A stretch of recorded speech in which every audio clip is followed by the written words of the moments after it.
எல்லோருக்கும் என் அன்பு வணக்கம். இது சங்கமிக்கிறேன் தமிழில். ஒரு பிரபலம் பற்றி பேசணும்னு எனக்கு ரொம்ப நாள் ஆசை. நிச்சயமாக இந்த காணொளி முடியறதுக்குள்ள அந்த பிரபலம் யார் அப்படிங்கிறத நான் சொல்லிடுவேன். அவரோட சொந்த ஊர் காரைக்குடி, ராமநாதபுரம் ஜில்லாவாக இருந்துச்சு அப்போது. அதுக்கப்புறம் தான் சிவகங்கையாக மாற்றிட்டாங்க.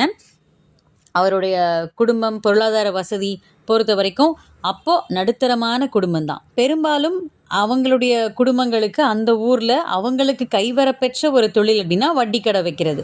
அவங்க அப்பாவும் இவரை மாதிரியே குடும்பத்துக்கு ஒரே பிள்ளை, ஆவச்சி செட்டியார் அவருடைய பேர். இப்போ நான் சொல்கிற பிரபலத்தோட தாத்தாவுக்கு கோலாலம்பூரில் சொந்தத்தில் கடை இருந்தது. ஆனாலும் அவங்க அப்பா வட்டி தொழில் செய்ய விருப்பம் இல்லை அப்படின்னு சொல்லிட்டாராம். அதனால காரைக்குடியிலேயே பல சாமான்களையும் விற்கிற ஒரு கடையை ஆரம்பித்தார். ஆங்கில படிப்பு கிடையாது, இருந்தாலும் பெருசாக மற்றவங்க மாதிரி காரியஸ்தர்களை வச்சு வேலை வாங்காமல் தன்னுடைய கடையை தானே கவனிச்சுட்டு வந்தார். கடையிலேருந்து சாப்பாட்டுக்கு வந்தால் கூட பூட்டிட்டு தான் வருவாராம். சென்னை மாதிரியான ஊர்களுக்கு போய் கொள்முதலுக்கு ஏதாவது பர்ச்சேஸ் பண்ணிட்டு வரணும் அப்படின்னா அதை ஒரு பலகையில் அறிவிப்பாக எழுதி மாட்டிட்டு 2-3 நாள் கழித்து ஊர்லேருந்து திரும்பினோன்னு கடையை திறப்பாராம்.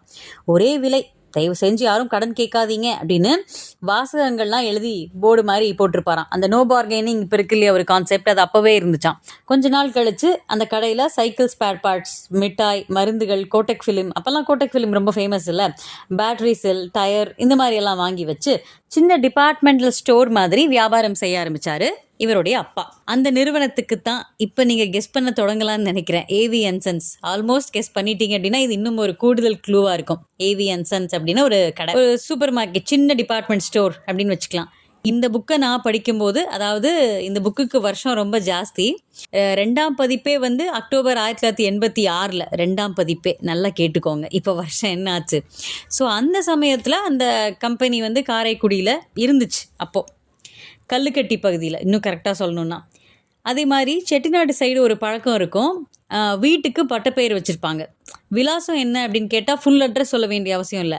அந்த பட்டப்பேர் அவங்களுடைய இனிஷியல்ஸ் மட்டும் சொன்னாலே போதும், ஈஸியாக கண்டுபிடிச்சிடலாம் அப்படின்னு சொல்லுவாங்க. அதாவது அவங்களுக்குள்ள ஒரு ஐடென்டிஃபிகேஷன். அந்த மாதிரி வாரி வயலார் வீடு அப்படிங்கிறது தான் இப்போ நான் சொல்லிட்டுருக்கிற பிரபலத்துடைய வீட்டுடைய பேர்.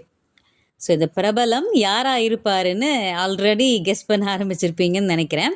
அப்போது அந்த ஊர்லேயே பிரபலமாக இருந்த மீனாட்சி சுந்தரேஸ்வரர் வித்யாசாலையில் தான் நான் இப்போ பேசிகிட்டு இருக்கிற அந்த மனுஷன் படித்தது.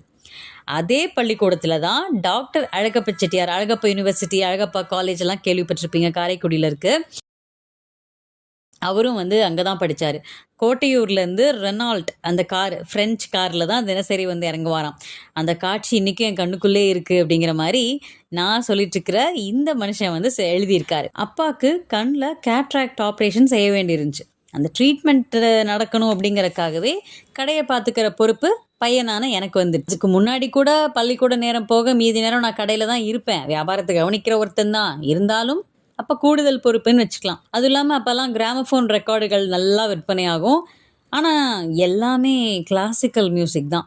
1928 எங்களுடைய AV and sons, Kittappa, Sundarambal இவங்களுடைய இசைத்தட்டுகள் எல்லாம் 5 தென் மாவட்டங்களுக்கும் விநியோகம் பண்ணலாம் அப்படிங்கிற உரிமை வாங்கி விற்பனை செய்ய தொடங்கினோம். அது சம்மந்தமாக சென்னைக்கு அடிக்கடி வந்தப்போ 1932 சென்னையில் மற்ற 2 ஃப்ரெண்ட்ஸை நாங்கள் மீட் பண்ணோம். திரு நாராயண ஐயங்கார், அப்புறம் சிவம் செட்டியார், இவங்க 2 பேரும். அவங்களுடைய கூட்டுறவோட சரஸ்வதி ஸ்டோர்ஸ் அப்படிங்கிற ஒரு ஸ்தாபனத்தை ஸ்டார்ட் பண்ணோம். ஜெர்மனோட ஒடியன் அந்த கம்பெனி இருக்கு இல்லையா, அவங்களோட ரெக்கார்ட்ஸ் அதை தயாரிக்கிறதுக்கும் ஒப்பந்தம் போட்டு அதையுமே தென்னிந்தியா முழுவதுமே நாங்கள் வைக்க ஆரம்பித்தோம். அதில் கூட வெறும் கிளாசிக்கல் மியூசிக் தான் அப்படின்னு இல்லாமல் பாமர மக்களுக்கும் பிடிச்சமான பாட்டுகளை நாங்கள் வெளியிட ஆரம்பித்தோம். ஸோ எப்படி இருக்கும் அப்படின்னு முதல்ல நாங்கள் பிளான் பண்ணோம். வண்ணன் வந்தானே, கழுகுமலை குருவிக்குளம், இந்த மாதிரி பாமர பாடல்கள்லாம் ஒளிப்பதிவு செஞ்சு நாங்கள் வெளியிட்ட ரெக்கார்டுகளோட விற்பனை அந்த காலத்தில் கற்பனை செஞ்சே பார்க்க முடியாத அளவுக்கு அவ்வளோ அதிகமாக இருந்தது. அந்த காலத்தில் தான் டாக்கி அப்படின்னு சொல்லி ஒரு பேசும் படம் ஸ்டார்ட் ஆச்சு. அந்த துறையிலையுமே புகுந்து பார்க்கலாமே அப்படின்னு ஒரு குறுகுறுப்பு எனக்கு. ஸோ புகழ்பெற்ற நடிகர்களை போட்டு தான் படம் எடுக்கணும், இல்லைன்னா படம் வெற்றி அடையாது அப்படின்னு ஃப்ரெண்ட்ஸ் எல்லாம் சொன்னாங்க. அப்போது புகழ்பெற்ற விளங்கிய நட்சத்திரங்கள்லாம் சினிமா ராணி அப்படின்னு சொல்லப்படுற டிபி ராஜலக்ஷ்மி, அவங்களுடைய சகோதரி ரத்னாபாய், அவங்க சிஸ்டர்ஸ், அவங்க 2 பேரும் தான். அவங்க நடித்த ஒவ்வொரு படத்துலையுமே அநேகமாக 50லேருந்து 60 பாட்டுக்கு குறையாமல் இருக்கும். நீளமும் ஒரு 20,000 அடின்னு வச்சுக்கோங்களேன். ஆனால் எனக்கு அப்படி அதிக நீளமில்லாத படமாக இருக்கணும், ரொம்பவும் புகழ்பெற்ற நட்சத்திரங்கள் இல்லாத படங்களாக இருக்கணும் இப்படின்னு நான் டிசைட் பண்ணேன். எது முதல் படம், எப்படி அந்த திரையுலக பயணம் இருந்தது, எவ்வளவு வெற்றி படங்களை தயாரித்த ஒரு நிறுவனத்தின் உரிமையாளர் இந்த பிரபலம் அப்படிங்கிறது தான் இந்த காணொளி. சரி, ரொம்ப ட்விஸ்ட் வைக்க வேண்டாமே. ஏவி மெய்யப்ப செட்டியார் அவரை பற்றி தான் இந்த காணொலியில் நான் இவ்வளோ நேரம் பேசிகிட்டு இருந்தேன். இன்னும் நிறைய விஷயங்கள் சுவாரஸ்யமாக இருக்குது. அவருடைய திரையுலக பயணம் பற்றி அடுத்தடுத்த காணொலிகளில் உங்ககிட்ட பகிர்ந்துக்கிறேன்.